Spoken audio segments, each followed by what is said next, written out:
This is Guardian Radio 96.9 FM. Fresh news, smart talk, all day.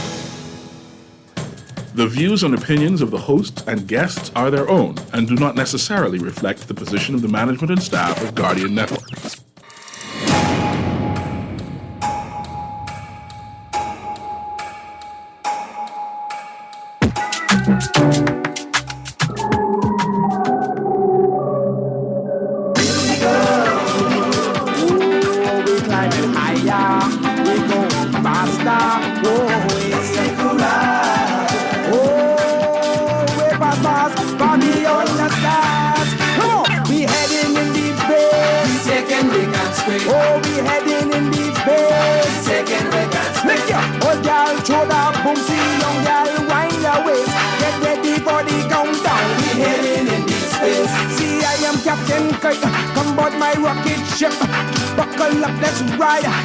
Good morning this morning and welcome back to Guardian Radio 96.9 FM, your station for fresh news, smart talk all day. It is Monday, the 5th of June, 2023, and you are on the clock with Erin, Greene. On the clock, we engage organizations, institutions, social and cultural leaders, and ordinary people to better understand the impact of public policy, private sector development, and emerging social and consumer trends. That song we opened up today with is Deep Space, Into Space by KB. I love that song. I don't know what album it's on, so I could buy the album so I could have it. It's my favorite song ever, but more importantly, it is the closest thing I could find to a Bahamian version of Fly Me to the Moon, the jazz standard Fly Me to the Moon. And on that note, did you see the moon on Saturday evening? Did you see the moon as it was coming to its fullness, hanging low in the sky, like it promised it would never let BPL down and always leave the Bahamian people with light in the dark? It's such a beautiful, beautiful moon on Saturday. I hope people had a moment to step out and enjoy it. It was wonderful. The weekend was filled with wonderful activities and unfortunately filled with unfortunate events. Before we get into today's news, we're talking Labor Day Parade, we're talking crime beat, we're talking traffic fatalities and enforcement, and we're talking the budget. But before we get there, I've got some Sand Dollar news and I've got some Sand Dollar giveaways. This Thursday and Friday, June the 8th and 9th, Central Bank representatives will be giving out Sand Dollars at Super Value in the Golden Gate Shopping Plaza. Show your Sand Dollar enabled digital wallet at the door and receive $20. Spend $18 or more in Sand Dollars at the register and get $5 back when you leave the store. For more details, visit any of the Sand Dollar social media pages or call 302-9880. That's 302-9880. And now to our Sand Dollar giveaways. Every day for the next 4 months, we will be giving away Sand Dollars to digital wallet holders. Every day, 2 winners will receive $30 in Sand Dollars. To be eligible to win, you must have a digital wallet enabled and answer the trivia question correctly. When you call in, give the producer your name and number, your digital wallet provider, and your digital wallet address to transfer the funds to your digital wallet if you get the right answer. Listeners are restricted to one transfer for the duration of the competition. That means you can only win once, but when you win big, 30 Sand Dollars. And so I'm going to give out the first question. I'm going to give out the first question for the day. Who coined the motto, Expulsis Piratis Restuta Commercia? Expulsis Piratis Restuta Commercia. The numbers to call are 323-6232. I'm so sorry. I think I read that backwards. It's 323-6232. That's 323-6232. 325-4316. That's 325-4316. 325-4259, 325-4259. And for people in the Bahamas but not in New Providence, toll-free number, make a free call, 242-300-5720. That's 242-300-5720. This is a call-in competition today. It is a call-in only competition today. To contribute to the general discussion, you can message us on our Guardian Radio text line, powered by BTC. That's 422-GR96, 422-4796. Again, first question for the day, who coined the motto, expulsus piratus restuta commercia? First question of the day. All right, let's get into today's show. I want to talk quickly. I have two segments. I want a first half and a second half. The Labor Day parade. I was out there. It was impressive to see people come out in the rain, under heavy weather warning forecasts. People still came out and marched. On that note, I want to say good morning to all of those who supported the Hannah Hasty Tynes Family Association South on Labor Day at Arawaki as well. We want to say thank you very much for supporting that. So I want to ask you, what did you see at Labor Day Parade? What was impressive? What was impressive about the parade? What was not impressive? What did you see that you think is worthy of mention? I saw a lot of things while I was out at Arawaki on Labor Day for the Randolph Fox Labor Day Parade. I'm going to tell you right away what I saw. I saw the Hebrew Israelites and I saw the Coalition of Independence. And even though the Coalition of Independence event was at 6 p.m., later in the day, I wasn't there for the event, I could already see them out there. There was a small exchange about who had ownership of which booths at what time. Producer, you took the call? Are they ready to connect? They're not for the competition? All right, thank you, producer. No problem. So the Hebrew Israelites out there, and I heard mention of, I could see their presence, the COI out there, and then I saw the videos of the event that the COI had out there. I want to use this word. The word is impressive. Both of these organizations, I think, had an impressive presence on the march and on Labor Day at all. And I think it's something worthy of examination. In fact, I think it requires urgent focus, examination, and engagement.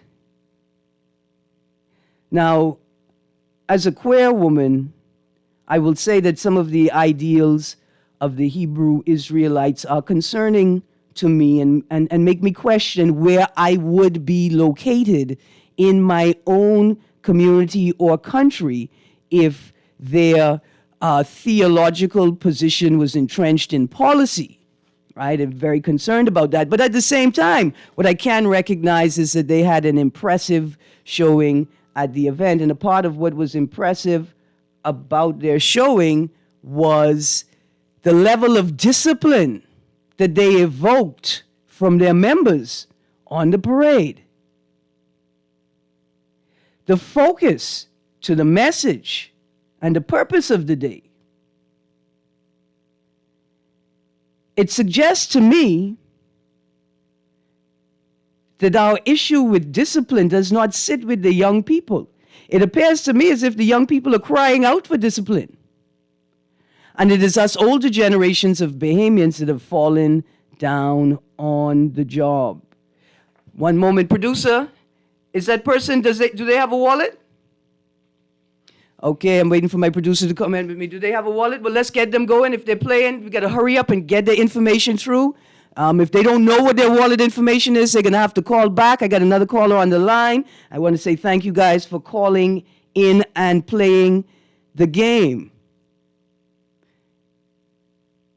I think the political class are not paying attention.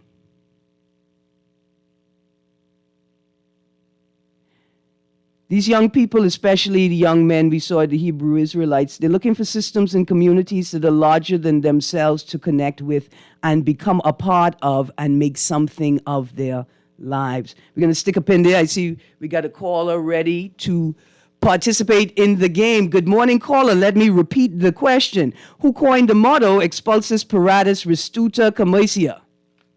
So what, Rogers? Would you say repeat exactly what you said again? So Woods Rogers, the first royal governor. You said Sir Woods Rogers? Yes. Okay.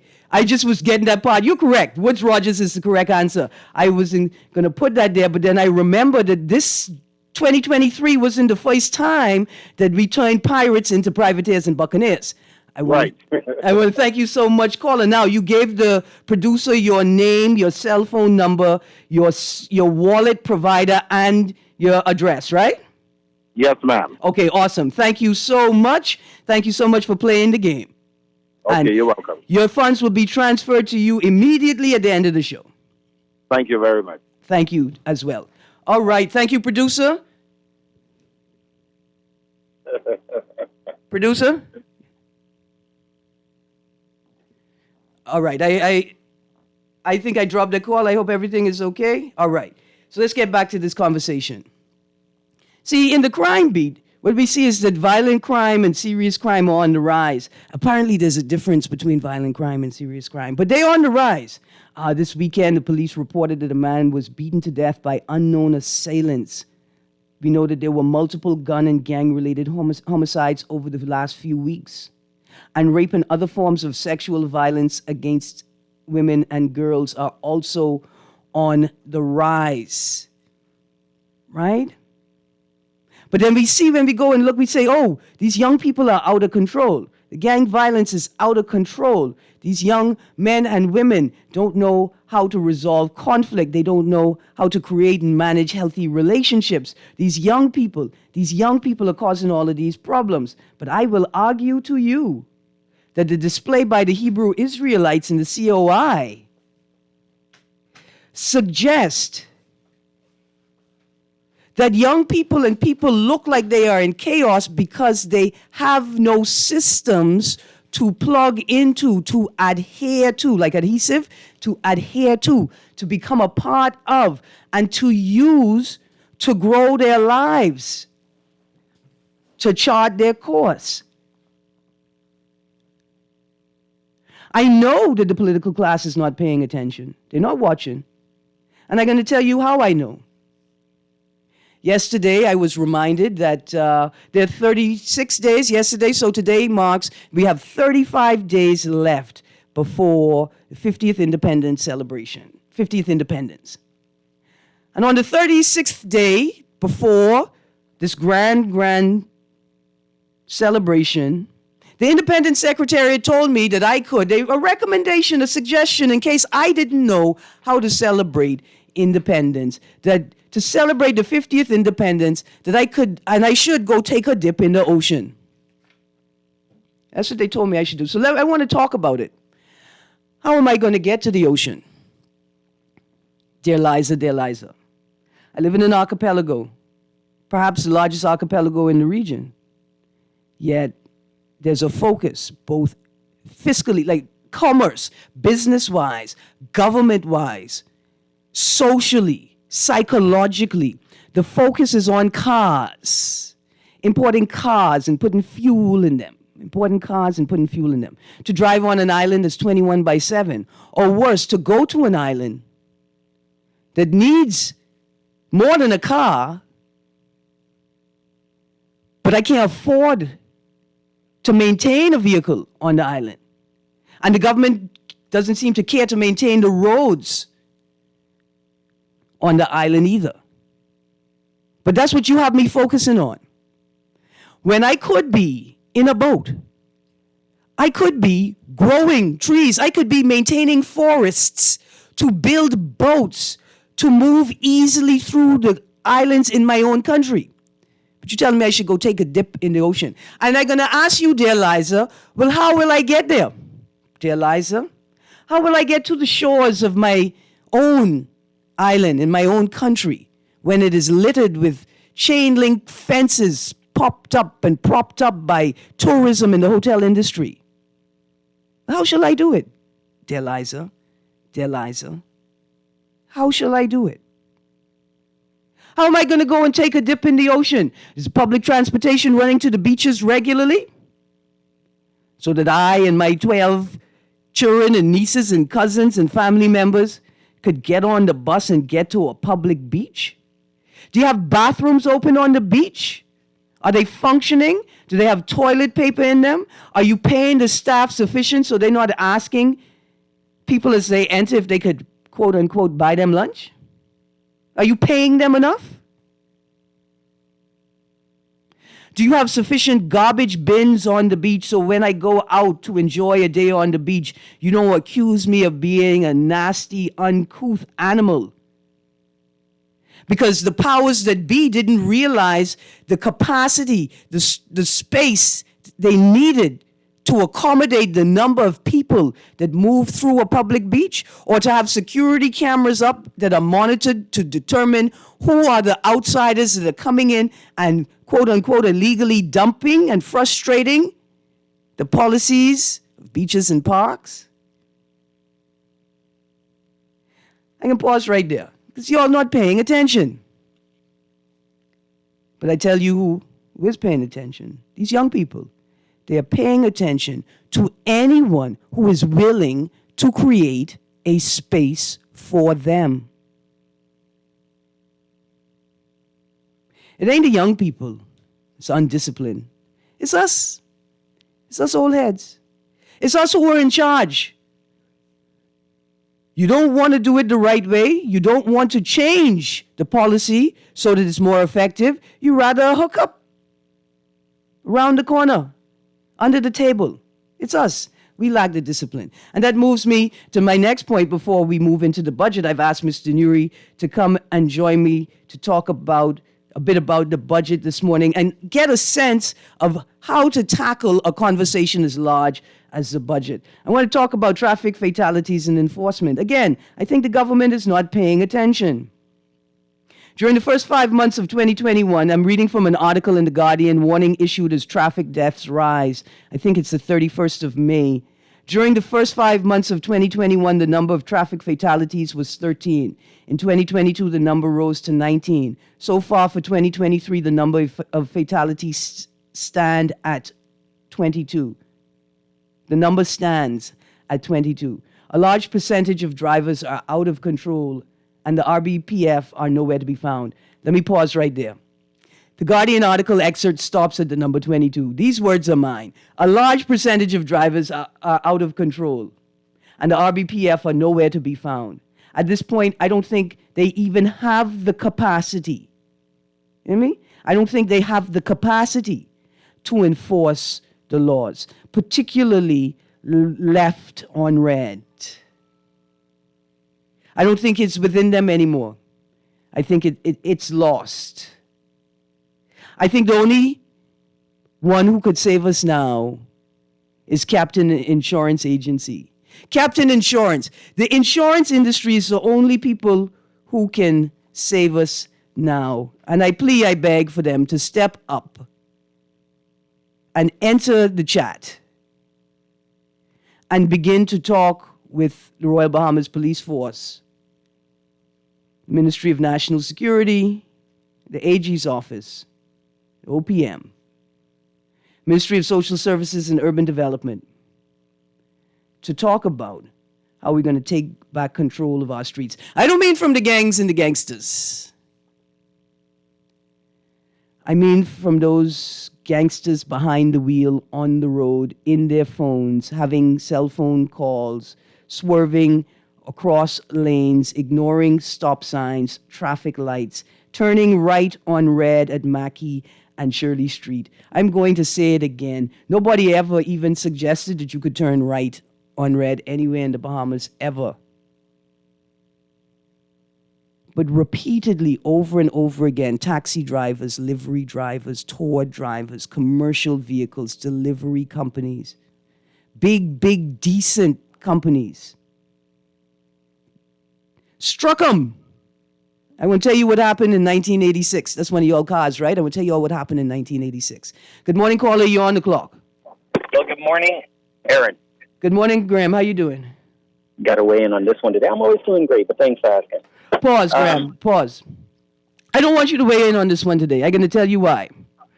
Because I have refrained from talking about the way you drive your scooter on the road in the public airwaves. I have refrained from doing it. But please, let's have that discussion as well. You drive bad, Graham. The You scooter, perpetuate bad driving culture. the scooter remains in the left lane, but on the right side of my left lane. You would say I'm in the center of the road, but not true. I'm on the right side of my left lane. But turning left on a red, right, you're correct. Right should be illegal. But It is left, illegal. Of course, but left, like in Miami, you can turn right, alleviates traffic and sitting in traffic wasting gas. If you come to a complete stop without your cell phone and you look right and there is nothing coming, a lot of criteria involved and responsibility with turning left on red. Graham, you know how many seconds you're supposed to pause once you stop at the thick white line at the intersection? You know how many seconds you're supposed to stop your car for before you move forward? They've not posted a sign, so I can't be sure. 3 seconds. That's in the manual. You're supposed to come to a complete stop. You know, when you come to a stop and then you hear the tires relax and say, oh, Jesus. And then you count 3 and then you drive off if the way is clear. Well, in an interest of time, we need, and I want you to repeat after me, a highway patrol 24 hours a day because we are the capital. And a highway patrol would do what you are asking be done. They would check for brake lights. They would check to see if the tire balled and you could see all the metal in the tire. Because if you're doing 80 on the highway on a bald tire with the metal and it blow out, you dead and plenty other people, unfortunately. So we need a highway patrol. You know, if you're pulling your car with a rope, that's illegal, according to the law. We have enough laws. We just need some enforcement, and a highway patrol would do this. And listen, they would be stationed every morning on every traffic light. Yes, sir. Just like in Miami on a motorcycle. It doesn't need to be a big, powerful motorcycle because it could be a scooter because they have walkie-talkie that could alert the police at the next stop. Yep, there you go. And this is the easiest thing to fix. And guess what? You just doubled the police force. There you go. You need another 3,000 people for this highway patrol. How are we going to pay for this, Erin? Taxes. Yeah, I gotta go. No. Yes. Ticket. Enforcement. Traffic enforcement will pay for not itself. Not taxes. So tickets, not taxes. Why, thank you, Graham. Yes, have a good one. Absolutely. Thank you very much. Mr. Nuri, do you know what one of the purposes of a dual carriageway is? No, to allow traffic to flow smoothly, right? So there's almost like a slow lane and a fast lane. And so if you are in the right lane and you notice that you're making the same speed as all of the cars in the left lane, you should get into the left lane, especially if you see people who are moving faster than you and you get over and you let them go past. Because you move in the same pace of the people in the left lane. Why you got to be in your own lane? I mean, I know why, because you all think you're special, because you've been caught up in a culture of hyper-individualism. We're going to get back to that. Thank you very much, Graham. Here's what we're going to do. Let's read the second question for the day, and we're going to go to a break if we don't get an answer in 2 minutes. And when we get back from the break, we're going to start talking about the budget. I saw some interesting things so far, and then I want to talk to you about how would we plan out a show, and what are the topics that you think we should delve into, and want the audience members to tell us what topics they think we should delve into in terms of the budget. So here is the second $100 giveaway question for the day. What flower is featured on the 15-cent coin? What flower is featured on the Bahamian 15-cent coin? The numbers to call, 323-6232, 325-4316, 325-4259, 242-300-5720, toll free for people not in New Providence but in the Bahamas. What flower is on the 15-cent coin? Mr. Nuri, to the budget. What did you think about the budget presentation? And I always find that as a challenging question. I don't think one is supposed to be emotive in terms of numbers and figures and a plan for governance. I see you. I don't know if I could hear you. Can you hear me? Producer, 1 second. Speak again? Testing. There Okay, we I go. can hear There me we now. go. Yeah. So I was saying that I'm not sure if one should be emotive when speaking about a budget or planned or actual figures. I think one just must respond to it, right? What is good to you? What is bad to you? What is something that you do not understand that needs to be clarified more? So the issue is not how I feel about the issue, about the budget, but the issue is what I liked about it or I disliked about it. Mind you, I am interested in this money in exchange for forestry, and you have the right quote, for nature. That's. Yeah, because I want to know what does that mean? What does that venture? let me repeat and the who quote. will we be getting the money from, and what will we be exchanging for it? So that is something I think that the Bahamian people should ask about and hash out and tell the government, no, I'm not happy with this, or yes, that's a good thing for us. All right, producer, how we going with that call? They have all the right information? Dear callers, I need you to speed it up. There's just 4 pieces of information you need to give my producer. Your name, your cell phone number, your wallet provider, and your wallet address. It's very quick. I've got 3 other callers on the line, producer. Can you send one of those calls forward for me? So, Mr. Nuri, that quote right there, a debt for nature swap. Yes. I almost wanted to do my whole show on that. And mind you, I think that in the future we need to have an entire show for that as we try to understand exactly what does that mean. When you say debt, that means that we owe someone money. Yeah. So definitely we would be dealing with either countries or I guess countries or multinationals that we have credit with. Yeah. And owe money to. And they say exchange for forestry. I'm not sure if we're going to give Bahamians sovereign land out. So I'm assuming that we're talking about like the blue economy and our forestry in terms of value and exchanging a value perhaps of protecting our environment. And that is what we, like credits, carbon credits, exchanging carbon credits. But I do not understand it. I think it needs to be fleshed out and explained to the Bahamian people. I think it went over our heads in terms of what exactly does it mean. And I think that warrants an entire show. What does it mean? Debt to, say it again, debt what? I pause because these words right here I'm about to repeat. Go ahead. These may be the words that sink the PLP administration. You believe you have powerful words like that? No, these are the Prime Minister's words. They ain't my words. Go ahead. I can't afford words as powerful as this. Go ahead. Quote, a debt for nature swap. Close quotes. So I now ask you, what does that mean? You gonna pay off our debt with nature, with our nature, which is problematic for me because everybody in the world, including that astronaut, says the Bahamas is the most beautiful place on the planet. And I know, he'd say, I know, I in space, I see it all. And I'm wondering, first of all, how can you swap nature for debt? First of all, how do you do it? You don't own the nature. And in such a heavily Christian-laden place, I sure y'all keep telling me that these are all God's things. God created these. How you going to swap God's nature for debt? That's... And I believe that how you interpret it is more likely wrong. You sure? I don't think it's a physical space. Okay, let's talk about it. The carbon that we're trading, right? We sequester carbon. We trap carbon in the seabeds. And let's start winding down for a break, producer. We trap carbon in the seabeds, right?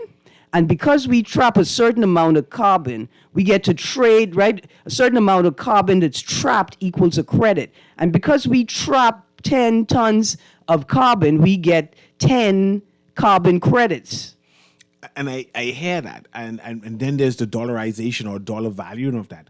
Who gives value to that trapping of carbon? And who or this nature? And who of it? extracts the value? And who benefits from the value? And then we get to the producer. Is this call ready to come through? Yeah, but turn it red, baby. Turn it red. Who extracts the value? Who benefits from the value? And then we go to the other side, which we'll get to after the break. Who created the debt? I think we created the debt. It's our debt. I wasn't in the store with you. It wasn't me. Let me go to this caller, and then we're going to go to a break and take it up on the other side. Good morning, caller. You're on the clock. Hey, good morning, Erin. Good morning. Have you the called? answer to your question about what flowers on a 15-cent coin, would that be the hibiscus? Yes, it is. It is the hibiscus. Now, you gave the producer your name, your number, your wallet provider, and your wallet address? Yes, I did. All 4 things. Great stuff. Thank you very much, producer. You confirmed you have all that information for me. Great stuff. Thank you very much for calling. You want to say anything before you go? No, I stay tuned and listen about this carbon credit conversation because that's very interesting. Yes, a debt for nature. I wish somebody would let me swap my debt for nature because I know where plenty nature is. I know where plenty nature is. I could wait this out. Thank you very much. Call is the second caller. Good morning, caller. You're on the clock. All right, there we go. Producer, take us to a break. When we get back from the break, we're going to interrogate some more things. I've got some more questions to throw on the table about this budget. Is NIB going to be included in the budget? Isn't a fee a tax?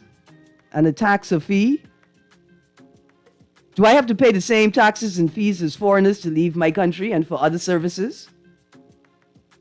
And how come immigration fees don't have to go into the consolidated fund? But everything else does. When we get back from the break, guys, you're on the clock with Erin Greene, Nuri sitting in with me. We will be right back.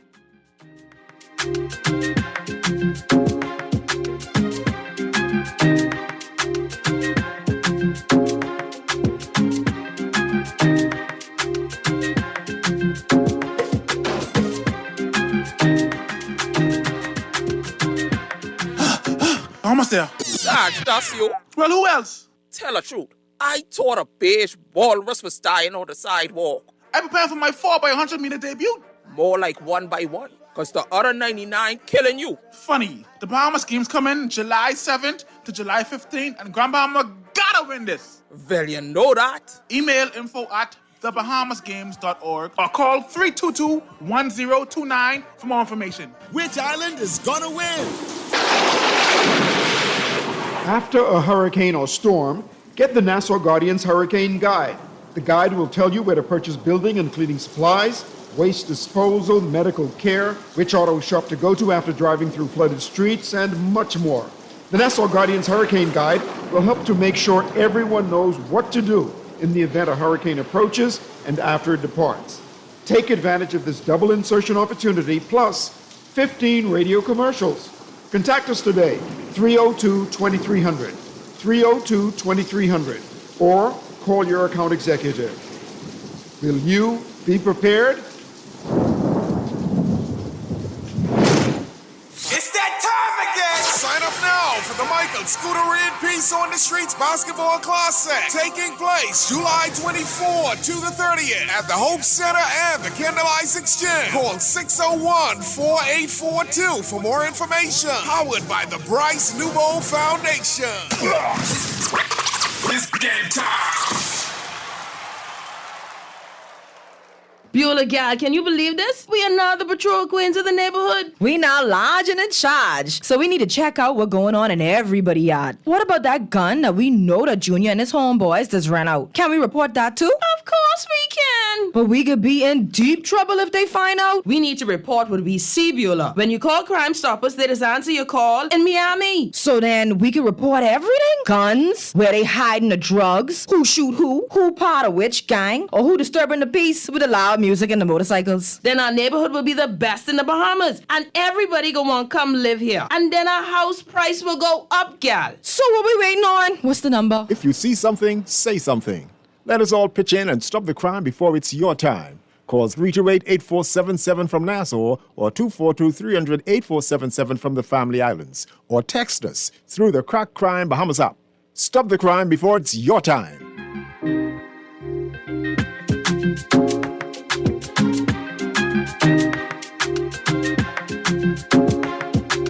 Welcome back to On the Clock with Erin Greene. Let us get back into the budget discussion, right? So, Mr. Nuri, I'm reading from a couple of articles I found in our local papers, The Guardian, The Tribune, and then even I think I may have a quote here from Our News. First article, government outlines budget priorities. I think that's the 31st of May.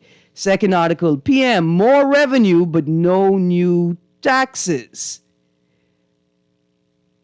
Tribune, despite no new taxes, several new and adjusted fees announced. Another Tribune article, Minister says PM will address NIB concerns next week. Another article, Nuri, this one may interest you, constituency allowances, capital grants being raised.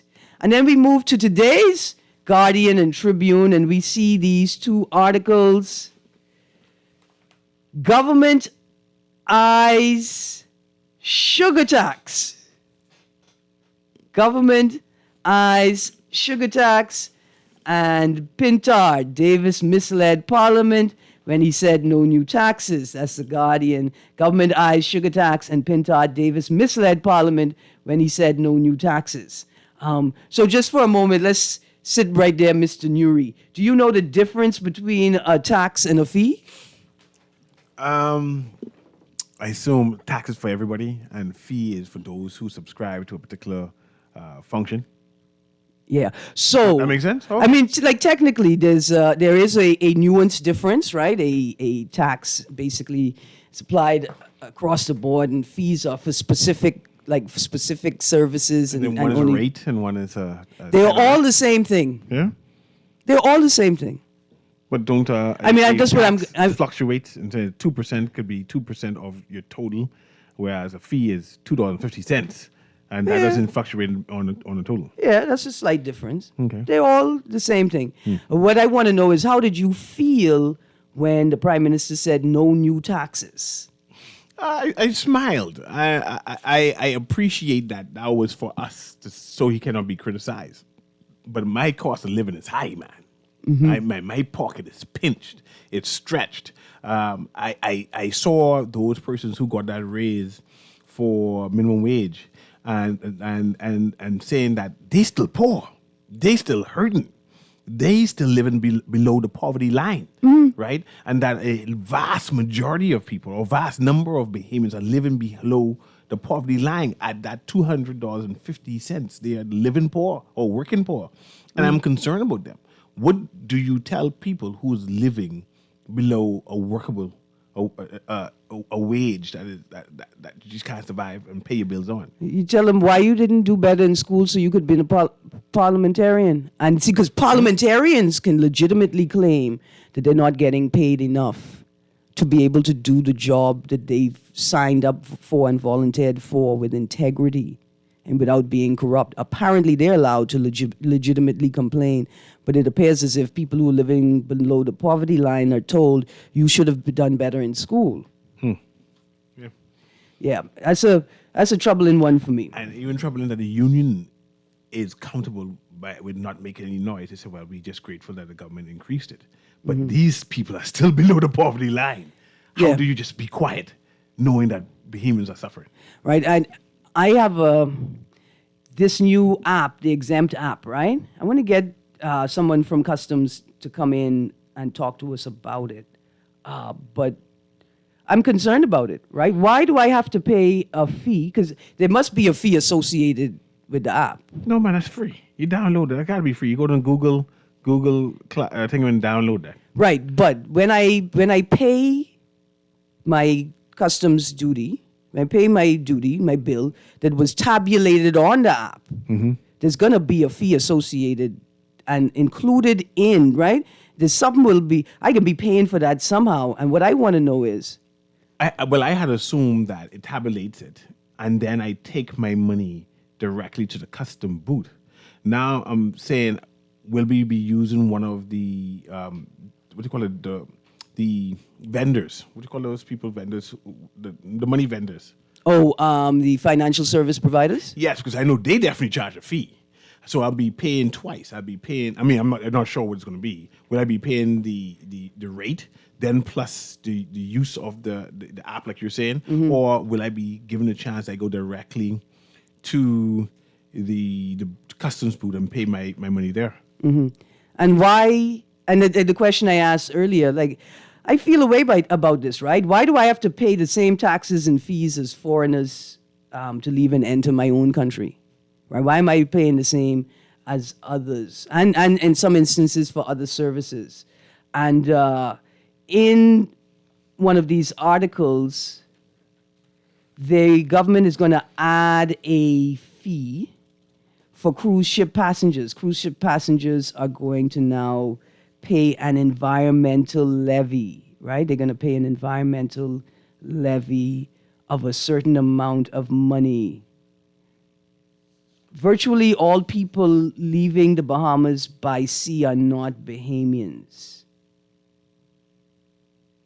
Is this discriminatory in effect? I'm going to find the exact article. I really want to read that quote, Mr. Nuri, from that article. But these are some of the things that trouble me. And is it discriminatory to have different fees at different ports? Like there's a different departure, like there's a different fee for ports in Bimini than ports in New Providence.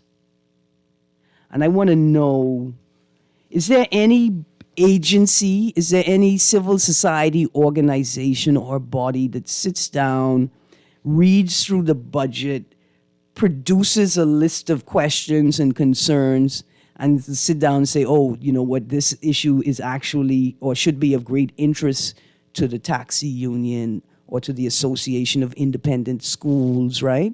To the local produce vendors association. And we should write up an assessment, right? Or write up a brief and invite them to interrogate it.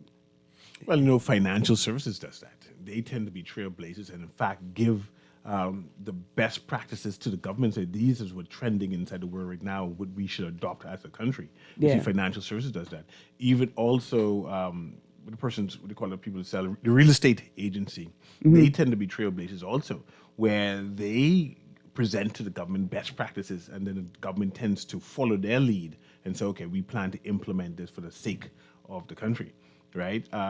But in terms of other niche markets within the Bahamas, I can't. Or special interest groups. Special interest group, right? I can't say that there exists any, and that they're lobbying the government and they're presenting new proposals and policies that the government should or at the very least, not even necessarily engaging with government, except for points of clarity, but assessing the budget, assessing policy, assessing white papers and green papers, and creating briefs for sectors, special interest groups. But we do have the Construction Association that does that, right? Yeah. And then I think that's Myers who control that group. Organization for Responsible Government. I assume that entity, right? And I see that the government has been engaging them back and forth with their ideas and concepts on how the Bahamas should look. And I'll quicken to say, I see the recent commentary by, just throwing this in, forgive me for this, by the minister responsible for local government.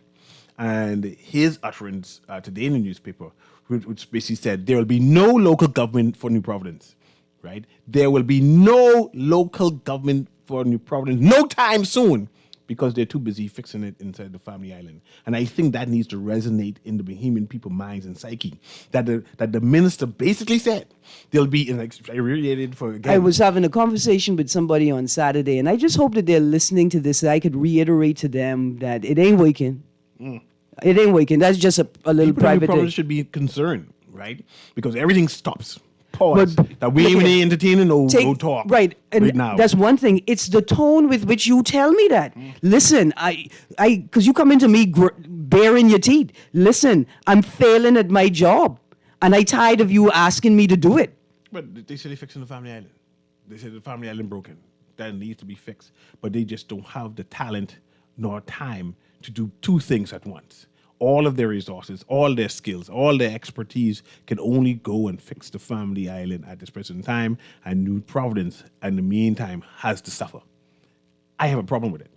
And I believe that the Organization for Responsible Government is supposed to push back. If they make any, especially if they want Bahamians to support them.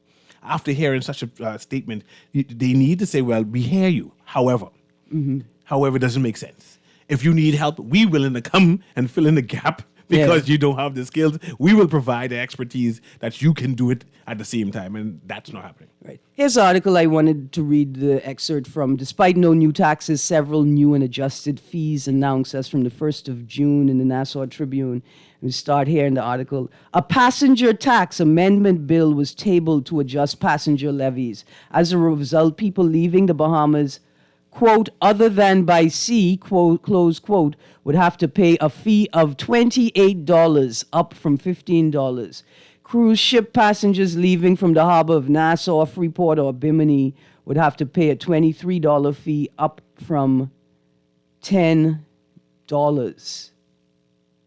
Why are cruise ship passengers paying less?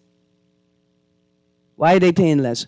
Let me tell you why I asked that question. That's the point I was making with the question earlier. Virtually no Bahamians leave the Bahamas by cruise ship. Virtually no Bahamians leave the Bahamas by cruise ship. Why are cruise ship passengers paying less than airport passengers? The article goes on. Additionally, every cruise ship passenger arriving or leaving the country would have to pay a tourism environmental levy of $5. There's also a tourism enhancement levy of $2 for every passenger arriving or leaving the country. According to the bill, the funds would be deposited to the Tourism Development Fund, which has not yet been established. So this Tourism Development Fund, and then you create an immigration fund. I'm just seeing a lot of money is being diverted away from the Consolidated Fund. All of these fees would have gone into the Consolidated Fund to pay our bill. You pronounced Bahamian people so weirdly just now. And it sounded like you said Consolidated Fund. Yeah, but nobody's question. I mean, I understand that the government has proposed that these new funds will have to be funded, right? Popularized and populated with monies, right? But I am concerned that these monies are being moved. That they're being gutted. The Consolidated Fund is being gutted as money being diverted to these other places, right? And especially, I don't know the checks and balances, because I know checks and balances with the Consolidated Fund because it goes to the budget. But when it goes to these special funds, mechanism, who checks and balances those? Who can say that no, this can't be spent on that? Right. But again, we have smart people whose job it is to ask these questions, and not necessarily social commentators. Not necessarily. I'm worried about that. I'm worried about the people whose job it is to communicate the answers to the Bahamian people. Answering the question don't mean anything if you don't actually tell the Bahamian people what the answer is. Are Bahamian people interested? You may be interested as a sole individual person, but there is no outcry. Right? There's nobody pointing these points out to say, hey, I'm a little uneasy with this. Can you explain this to me? Right? Are Bahamians concerned about their money? We put out budgets all the time. I think they are concerned about their money. I don't think they're concerned about other people's money.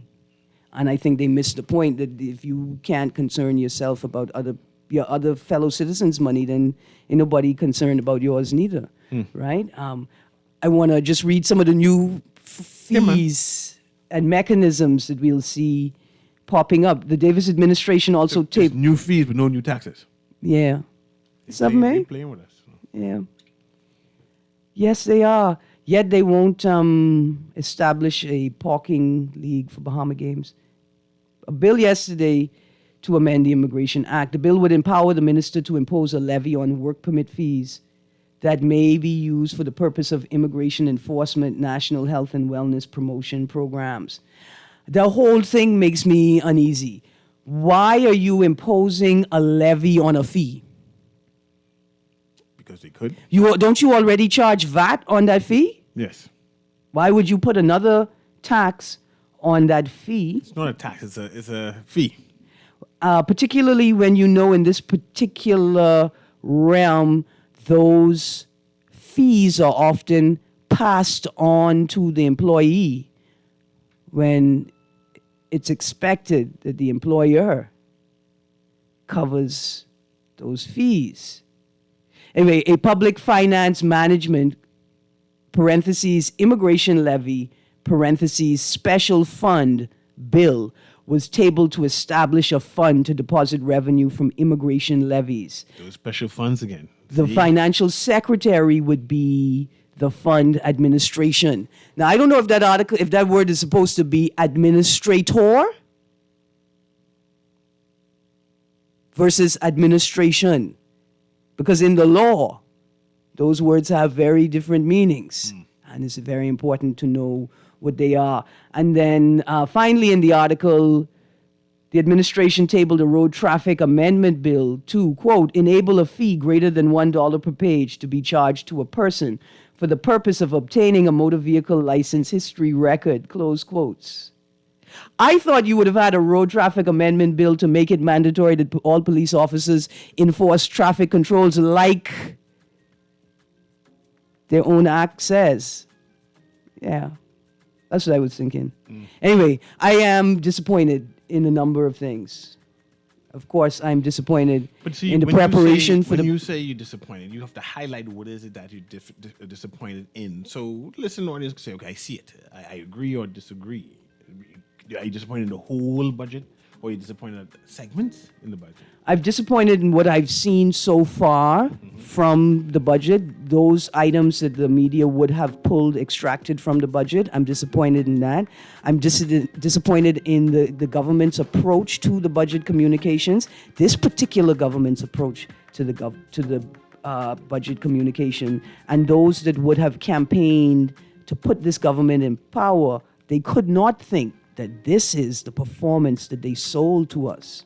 They could not think that. But the government is living based and thriving based on their plan. Blueprint. Their blueprint. So all of these mechanisms and these taxes is in the aspects of pursuing and fulfilling their blueprint. Man, listen, last week the Prime Minister said no new taxes, and this morning in front of the Guardian, top fold, Michael Darville, the honorable doctor, says government eyes sugar tax, measure intended to force behavioral choices. Somebody playing with my feelings. You want to be someone that's talking over their head, and you have to just choose which one is talking over their head? Yeah, I mean, we've already, even Pinto had put his choice in the hat. Anyway, that's the music. I'd like to thank those who were playing along the Sand Dollar giveaway. Every day we're giving the chance for 2 people to win 30 Sand Dollars. To the people calling in to play the game, listen, y'all waking my producer hard. 4 things we're asking for: your name, your wallet, your cell phone number attached to your wallet, the wallet provider, and the wallet address. Have them ready if you want to play the game. You got to keep it moving very, very quickly. Same time, I want to thank you for playing along. Ms. Nuri, thank you for joining me. I'm going to pick this up again tomorrow. A debt for nature swap. I need to know what that means. No, I know what it means because I didn't create any of the debt. I know who created it, though. I know who created it. It wasn't me. I'm just concerned that we're giving our carbon credits to people who are abusing the environment. That just seems to be an oxymoron. I mean, that's a given. But further to that, I'm afraid that we're going to be giving more than just carbon credits away. You've been tuned into On the Clock with Erin Greene. Stay tuned to 96.9 FM. Cecil Nuri and Guardian Radio AM is up next. Have a great day, Bahamas.